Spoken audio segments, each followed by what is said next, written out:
தமிழினத்தின் வீரம் பற்றி அறிய நாம் மன்னர் காலத்திற்கு பின்னோக்கி பயணிக்க வேண்டிய அவசியம் இல்லை. சமகாலத்தில் வாழ்ந்த நம் தமிழின மக்கள் நேதாஜி அவர்களின் இந்திய தேசிய இராணுவத்தில் செய்த வீரதீர செயல்களே தமிழன் வீரத்திற்கு ஓர் மிக பெரிய சான்று. நேதாஜி அவர்களின் வீரத்தை பற்றி இந்நாடே அறியும். ஆனால் அவருக்கு பக்கபலமாக இருந்து அவருடைய ஒவ்வொரு அசைவிலும் கைகோத்து நின்ற வீர தமிழர்களின் வரலாறு எங்கே போனது?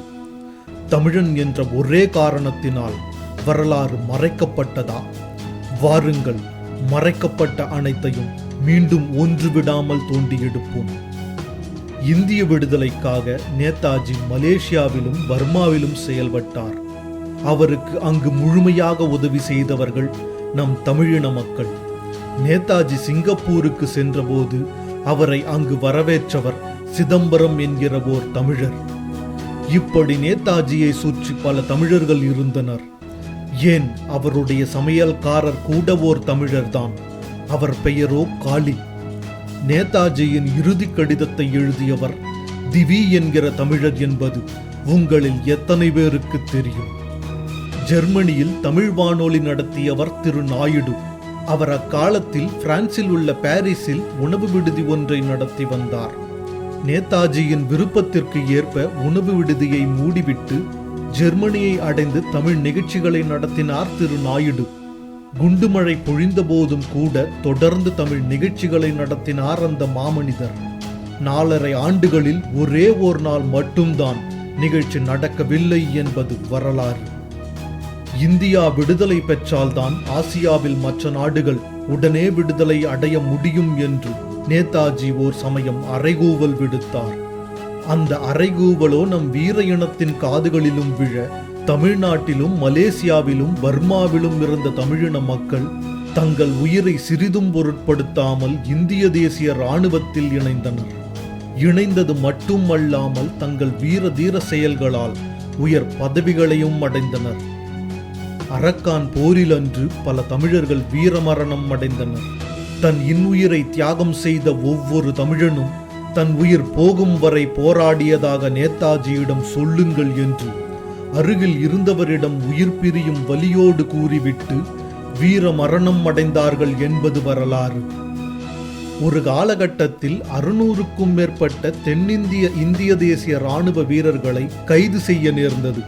அப்போது நேதாஜி ஜெனரல் திலானை அழைத்து கூறினார், இவர்கள் மிகச் சிறந்த வீரர்கள், இவர்கள் கடுமையுடன் இறுதி வரை போராடுவார்கள், நீ இவர்களுக்கு தலைமையேற்று வழிநடத்து என்றாராம். பின்னொரு நாள் தலைவரான திலான் கூறுகிறார், தமிழ் வீரர்களுக்கு நான் தலைவனாக இருந்தது என் பெரும் பேறு என்று. இந்திய தேசிய இராணுவத்தின் இதயமும் ஆத்மாவும் தமிழர்கள்தான் என்று பெருமையோடு கூறுகிறார் அந்த வீரத் தலைவர். இந்திய தேசிய இராணுவத்தில் தலைவராக இருந்த மற்றொரு வீரர் ஜெனரல் கியானி கூறுகிறார், தமிழர்கள் மிகச் சிறந்த வீரர்கள், இறுதி வரை போரிட்டார்கள், எதிரியிடம் பிடிபட்ட போதும் இவர்கள் ஒருவரை ஒருவர் காட்டிக் கொடுத்ததே இல்லை என்பதுதான் குறிப்பிடத்தக்கது என்றாராம். நேதாஜியின் இந்திய தேசிய இராணுவத்தை கண்டு எரிச்சல் அடைந்த வின்ஸ்டன் சர்ச்சில் ரேடியோவில் கூறுகிறார், மலேசிய ரப்பர் தோட்டத்தில் ரப்பர் பால் உறிஞ்சும் தமிழர்களின் ரத்தம் நேதாஜியின் மூளையில் கட்டியாக உள்ளது என்று. அதற்கு பதிலளித்த நேதாஜி, இந்த தமிழர்கள்தான் பின்னாளில் ஆங்கில ஏகாதிபத்தியத்தின் இரத்தத்தை குடிப்பார்கள் என்று கூறினாராம். தமிழர்களின் வீரத்தின் மீது நேதாஜிக்கு அவ்வளவு பெரிய நம்பிக்கை இருந்தது. 1945 ஆண்டு மார்ச் மாதம் நேதாஜியின் ஒற்றர்களாக இருந்த 4 தமிழ் வீரர்கள் தூக்கிலிடப்பட்டனர்.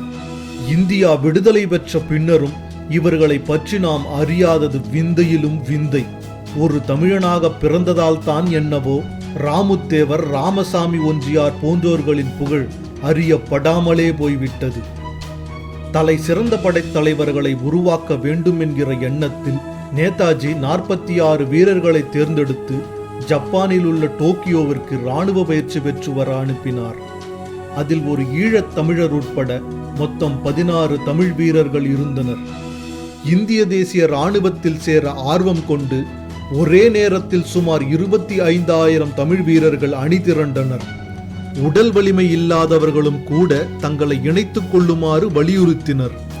14 வயது சிறார்களும் 16 வயது என்று கூறி இந்திய தேசிய இராணுவத்தில் இணைந்தனர் என்பது வரலாறு. நம் தமிழ் மண்ணில் ஆண்களுக்கு சற்றும் குறையாமல் வீரம் மிக்கவர்கள் தமிழ் பெண்கள். ராணி ஜான்சியின் படையில் தலைவியாக இருந்தவர் கேப்டன் லட்சுமி. இந்த படையில் கேப்டன் ஜானகி தேவர் பெரும் பங்கு ஆற்றினார். விவசாய குடும்பங்களில் இருந்து வந்த இளம் பெண்கள் தங்கள் நீண்ட கூந்தலை கத்தரித்து விட்டு இராணுவ பயிற்சிக்கு பின் பர்மா போர் முனைக்கு சென்றனர் என்பது வரலாறு.